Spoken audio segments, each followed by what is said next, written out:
원인에는 크게 두 가지를 찾아볼 수 있어요. 하나는 세상에서 오는 평안이 있습니다. 그리고 하나님이 주시는 평안이 있어요. 크게는 이 두 가지예요. 아마도 일반적으로 사람들이 느끼고 경험하게 되는 평안은 세상적인 평안일 겁니다. 여러 가지 삶의 조건과 또 여러 가지 환경, 이게 잘 조성되었을 때 갖게 되는 평안입니다. 그래서 성경은요, 평안과 형통을 같은 선상에 놓고 있어요. 형통해야 평안하기도 하고 평안해야 형통하기도 한다는 거예요. 그런데 근본적으로 하나님이 주시는 평안이 있습니다. 이것은 영적인 고요함과도 같아요. 그래서 하나님이 주시는 평안은 우리가 환경을 떠나서 살 수는 없지만 환경을 초월하게 합니다. 그래서 하늘의 평안을 갖게 하고요. 이 평안은 심지어 죽음까지도 뛰어넘는 거예요. 죽음 앞에서도 평안함을 가지게 되는 것. 이게 하나님께서 주시는 하늘의 평안입니다. 여러분, 우리가 세상 속에서 살아가는 우리는 참으로 많은 불안과 염려를 갖고서 살아갑니다. 그러면 한번 엄밀하게 생각해 볼 필요가 있어요. 여러분, 우리가 불안하게 느낄 때가 있잖아요. 그게 세상 때문에 불안한 것일까요? 아니면 내 마음 때문에 불안한 것일까요? 뭐가 문제인 것 같아요? 대부분 나는 괜찮다고 생각하는 사람들은 세상이 문제라고 생각할 거예요. 그러나 엄밀하게 한번 생각해 보세요. 그러면 내 마음이 불안해서 그게 더 큰 불안의 문제라는 것을 알게 될 것입니다. 세상은 불안과 염려의 파도가 끊임없이 몰려오는 곳이에요. 그것 때문에 불안과 염려가 엄습하지만 그 가운데서도 마음의 평안은 지켜줄 수가 있는 겁니다. 그래서 문제 많은 세상 속에서 살아가고 있는 우리는 평안함을 찾아야 되고 그 평안함을 또한 누릴 수 있어야 하는 것입니다. 그리고 우리가 평안에 대해서 기억해야 될 것은요, 이 평안함은 관계로서 풀어가야 한다는 거예요. 이 관계가 좋으면 평안이 찾아옵니다. 사람과 사람 사이의 관계도 좋으면 어떻습니까? 평안한 거예요. 그러나 이 관계가 틀어지면 평안을 누릴 수가 없어요. 그래서 우리는 먼저 이 관계를 생각할 때 그리스도인이기 때문에, 믿음의 사람이기 때문에 하나님과의 관계를 먼저 생각해야 합니다. 하나님과의 관계에서 평안을 먼저 찾을 수 있어야 한다는 거예요.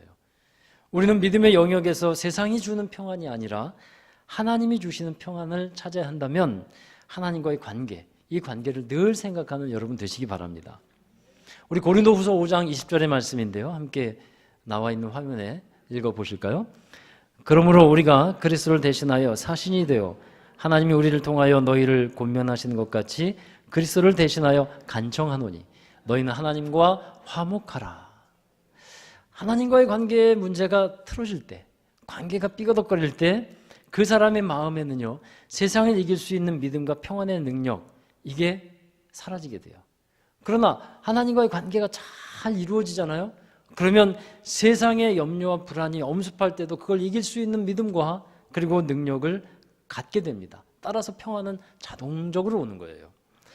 오늘의 말씀 본문은 이런 내용입니다. 이제 우시야 왕에 관한 말씀인데, 우시야 왕은 아버지 아마샤를 대신해서 뒤를 이어서 왕이 되었어요.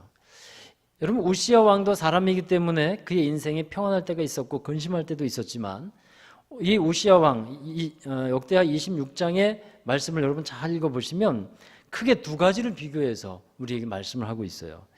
우시야 왕의 전반기의 삶과 후반기의 삶을 나눠서 우리는 잘 볼 수 있게 됩니다.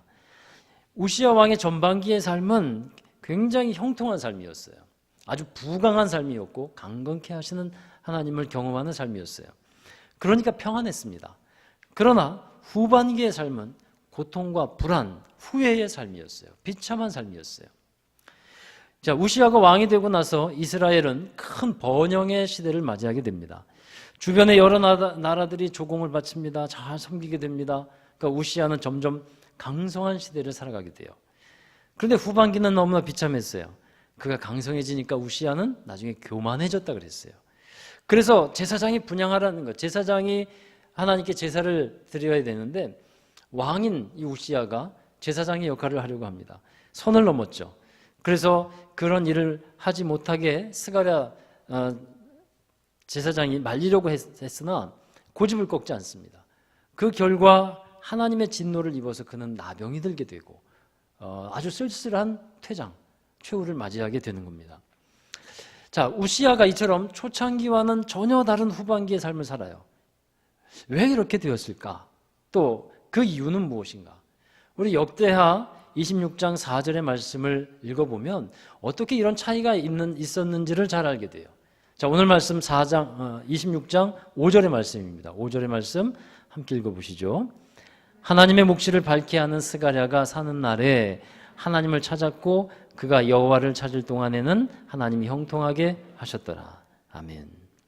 그러니까 우시야가 하나님을 찾을 동안에는 하나님이 형통하게 하셨다는 거예요. 할렐루야.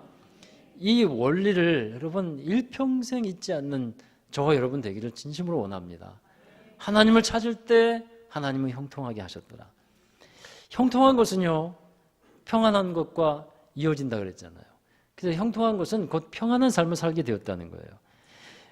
하나님을 찾으니까 하나님께서 평안과 형통으로 이루어지게 하십니다.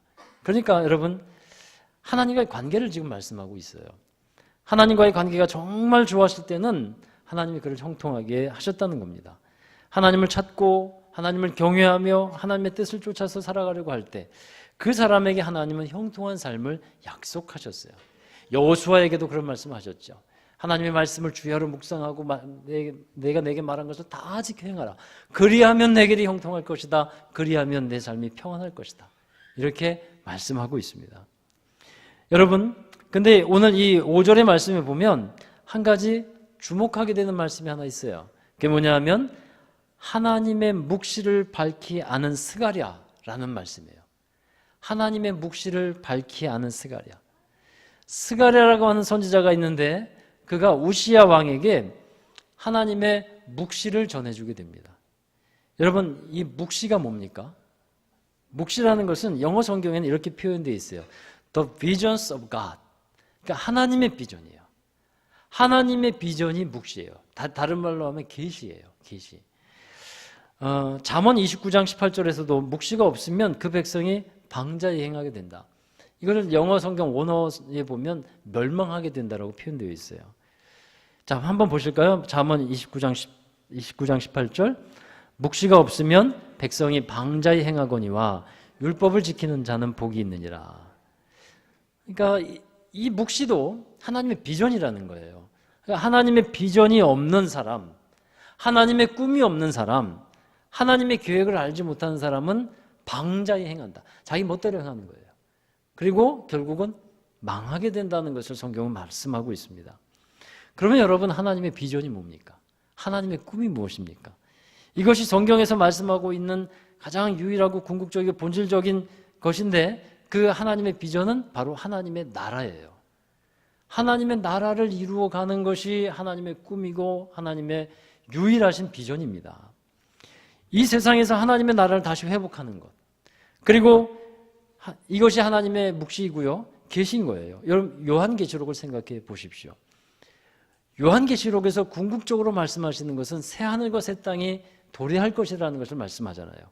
곧 하나님의 나라가 이루어진다는 것을 보여주고 있는 것이 요한계시록인 겁니다.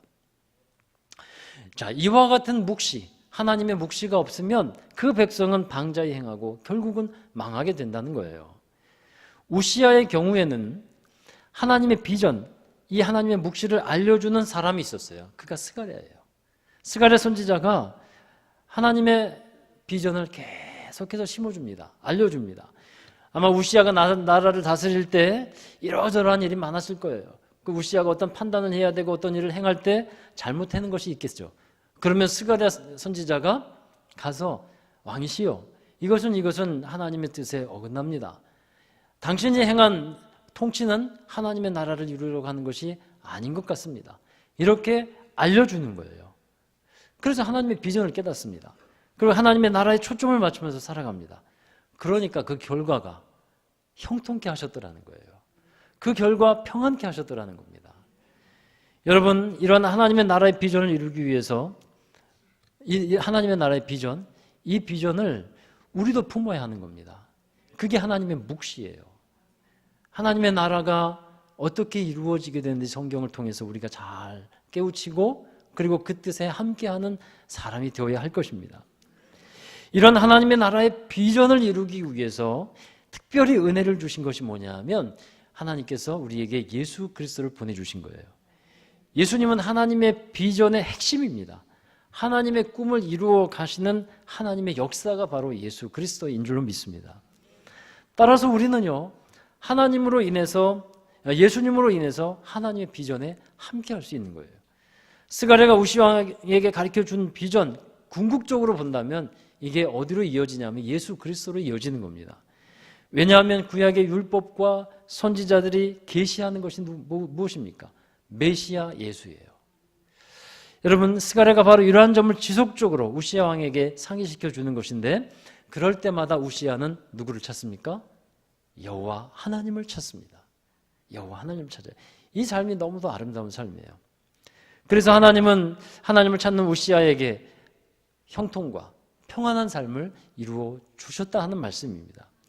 여러분, 다시 한번 말씀드리면 우시야가 이와 같이 하나님을 찾을 때, 다시 말하면 하나님과 좋은 관계를 이루어 갈 때 형통한 삶을 살아갈 수 있었다는 것, 평안이 임했다는 것을 꼭 기억하시고, 이러한 배경 가운데서 우리 신약의 말씀 로마서로 한번 넘어가 보십시다. 자, 로마서 5장 1절의 말씀입니다. 같이 읽어보시죠. 그러므로 우리가 믿음으로 의롭다 하심을 받았으니 우리 주 예수 그리스도로 말미암아 하나님과 화평을 누리자. 아멘. 예수님은 우리와 하나님 사이의 중재자예요. 그리고 중보자가 되십니다. 예수님이 우리의 죄를 해결해 주셨어요. 그래서 우리는 예수님으로 말미암아 하나님과 화평케 되었다는 겁니다. 이 화평의 은혜를 어떻게 하자고요? 누리자. 이 화평함은 예수님으로 인해서 우리에게 이미 주신 겁니다. 우리가 가서 찾아야 될 것이 아니라 이미 우리에게 허락해 주신 것이라는 말씀이에요. 그래서 누리라는 거예요. 그것을 사용하라고 하는 말씀이에요.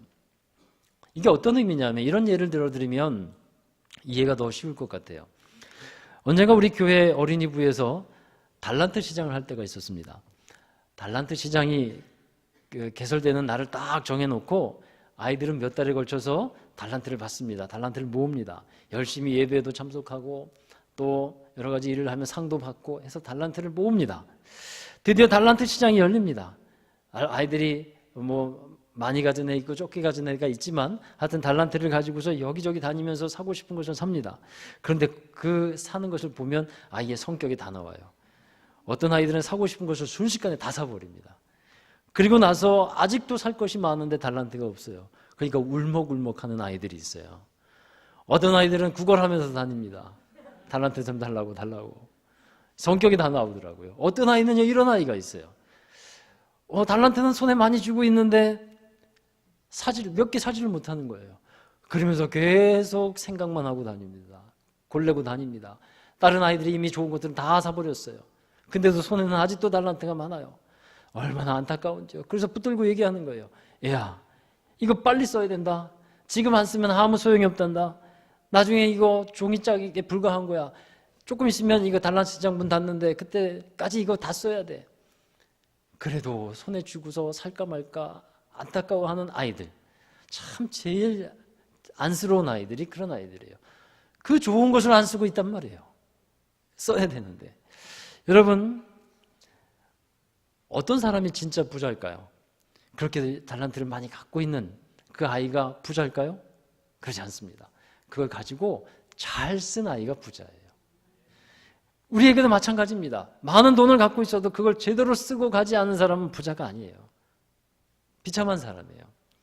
우리의 신앙생활도 여기에 견줘서 마찬가지라는 겁니다. 우리가 하나님께 복을 간구합니다. 그런데 사실 돌아보면 이미 우리에게 주신 복이 많을까요? 많습니다. 이미 우리에게 주신 복은 너무나 많습니다. 근데 우리가 이 복을 누리지 못하는 게 또 많다 하는 것입니다. 그러니까 하나님이 위에서 보실 때 이렇게 생각하실 거예요. 아니, 왜 누리지 못하지? 왜 저걸 쌓아두고만 있지? 라고 하나님은 생각하실 거예요. 여러분, 우리가 바로 이러한 관점에서 이 화평함을 누려야 합니다. 하나님께서 우리에게 예수 그리스도로 말미암아 화평을 주셨어요. 그럼 그걸 누려야 돼. 써야 돼요. 그 은혜를 누리시는 여러분 되기 바랍니다. 우리가 화평함을 누리지 못하게 되는 것을 경계해야 되는데, 그게 바로 뭐냐 하면 화평함을 방해하는 것이 하나 있어요. 우시아의 경우에 교만이라는 겁니다. 우시아뿐만 아니라 우리에게도 해당되는 거죠. 역대 26장 후반부에 보면 우시아가 강성해졌는데 그 후에 교만했다고 기록하고 있어요. 26장 16절입니다. 함께 읽어보시죠. 그가 강성하여짐에 그의 마음이 교만하여 악을 행하여 그의 하나님 여호와께 범죄하되 곧 여호와의 성전에 들어가서 향단에 분향하려 한지라. 그러니까 강성하여졌어요. 상황이 좋아졌어요. 번성하게 되었어요. 그럼 겸손한 사람이 되어야 되는데 강성해진 후에 교만해졌어요. 이와 같이 교만이 그 사람을 장악하게 되면 평화의 관계가 깨어지기 마련입니다. 우시아의 이 교만으로 인해서 하나님과의 관계는 깨어집니다. 교만케 되면 사람과의 관계도 깨어집니다. 여러분, 교만의 특징은요, 자기 주장이 강하다는 거예요. 여러분, 주위를 한번 살펴보십시오. 여러분의 회사나 또 어떤 모임이나 교회나 이런 주변을 살펴보세요. 온유하고 겸손한 사람에게 친구가 많습니까? 아니면 자기 주장이 센 사람에게 친구가 많습니까? 온유하고 겸손한 사람에게 늘 사람들이 많기 마련이에요. 자기 주장과 고집이 강한 사람은요, 사람이 떨어져 나갑니다.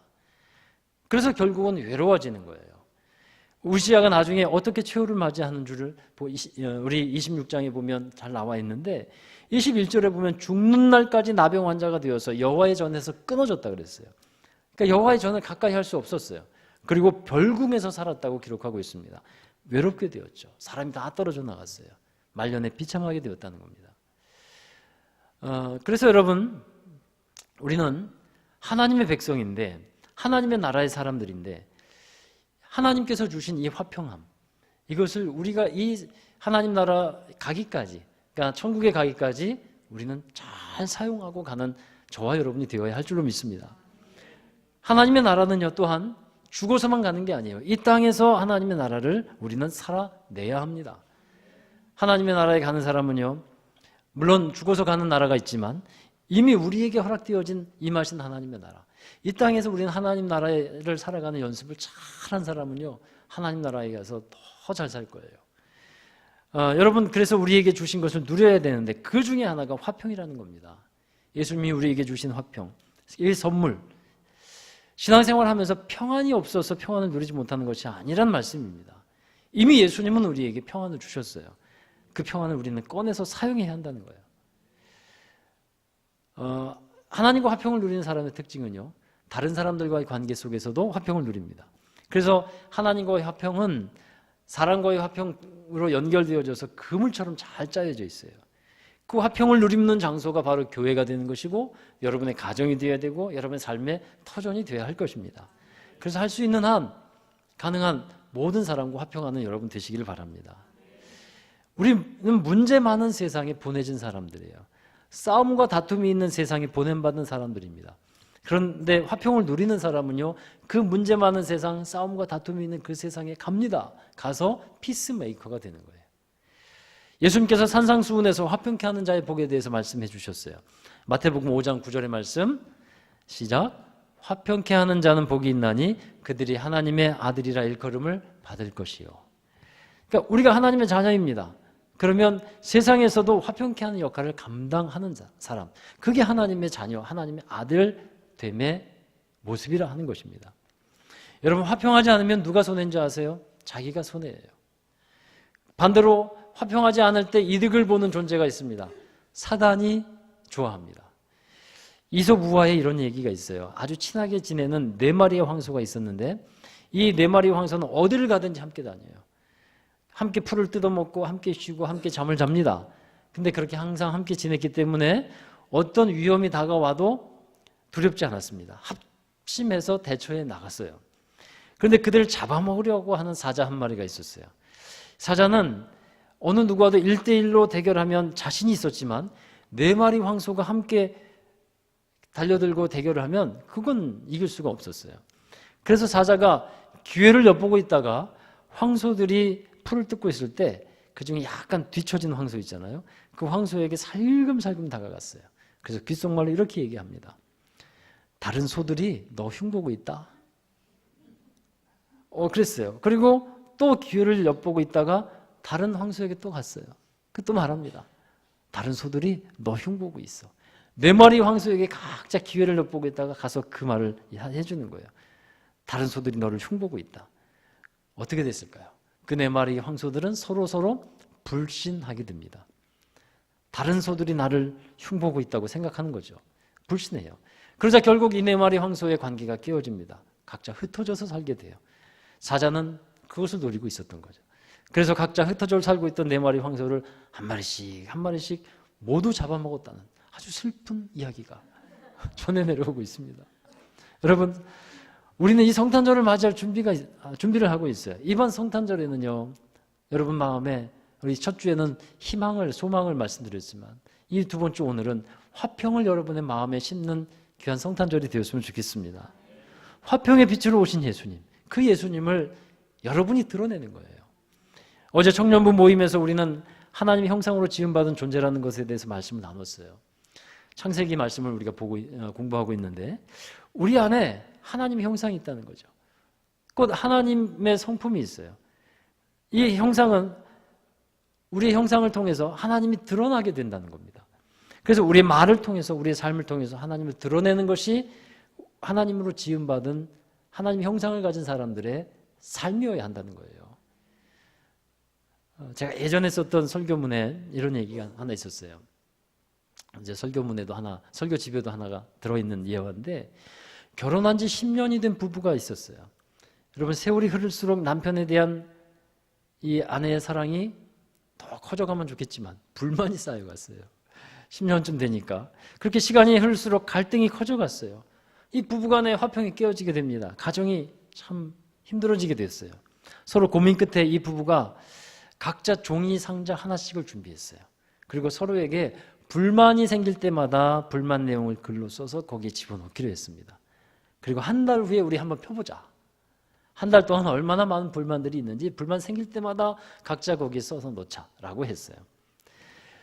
집에 가서 한번 해보세요. 한 달이 지났습니다. 이제 먼저 아내가 여보, 한 달 동안 당신이 나를 얼마나 실망시켰는지 한번 보세요 하고 자기가 적은 불만을 적은 상자를 남편에게 주었습니다. 보니까 이 상자 속에 쪽지를 하나 꺼내 보니까요, 남편에게 실망했던 일, 속상했던 일, 말로 인해 상처받았던 일들, 이런 것들이 다 적혀 있었어요. 그리고 이제 남편은 아내의 쪽지를 다 읽은 후에 자기의 상자를 아내에게 줬습니다. 내밀었습니다. 아내는 남편의 쪽지들을 하나하나 펴서 읽기 시작했어요. 몇 개 쪽지를 읽어가다가 아내의 눈에 눈물이 흐르기 시작했어요. 남편이 쓴 쪽지에는 하나같이 이렇게 쓰여져 있었어요. 그래도 당신을 사랑해요. 그래도 당신을 사랑해요. 여러분, 바로 이게 평화를 만드는 피스메이커의 말이고 또 피스메이커의 행동입니다. 예수님은 우리에게 평화의 빛으로 오셨어요. 그 빛을 받은 우리는 세상에서 문제 많은 세상, 정말 염려 많고 불안한 이 세상에서 피스메이커로서의 역할을 감당해야 하고 또 그러한 여러분 되시기를 주의 이름으로 축원합니다. 그럴 때 우리는 하나님의 나라를 이루어가는 거예요. 여러분, 우리 예수님의 탄생을 기다리면서 화평이라고 하는 그 빛, 화평의 빛으로 오신 예수님, 그 빛을 우리 마음껏 받고 또 누리시고 나타내는 여러분 되시기를 다시 한번 주의 이름으로 축원합니다. 기도하겠습니다. 거룩하신 하나님 감사합니다. 우리에게 화평함으로, 평안함으로, 평화로 오신 주님, 그 주님을 찬양합니다. 오늘 우리가 주님의 그 평화의 은혜를 우리 마음 깊이 새기며 또 충만히 채우며 하나님의 화평을 우리 사람들에게 전하고 나타낼 수 있도록 인도해 주시옵소서. 주님 함께해 주셔서 우리의 모든 삶 속에 하나님의 나라가 임하여지는 복된 은혜를 허락해 주시옵소서. 예수 그리스도의 이름으로 감사하며 기도하옵나이다. 아멘. 이 시간에 우리 성찬식을 거행하도록 하겠습니다. 우리 주님께서는 우리의 중보자가 되셨습니다.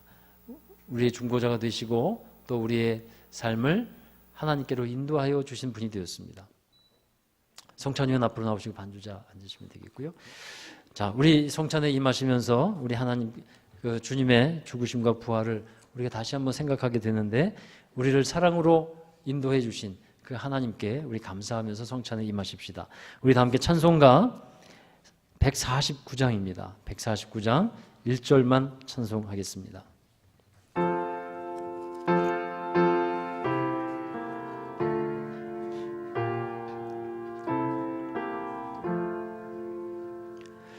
주 달려 죽은 십자가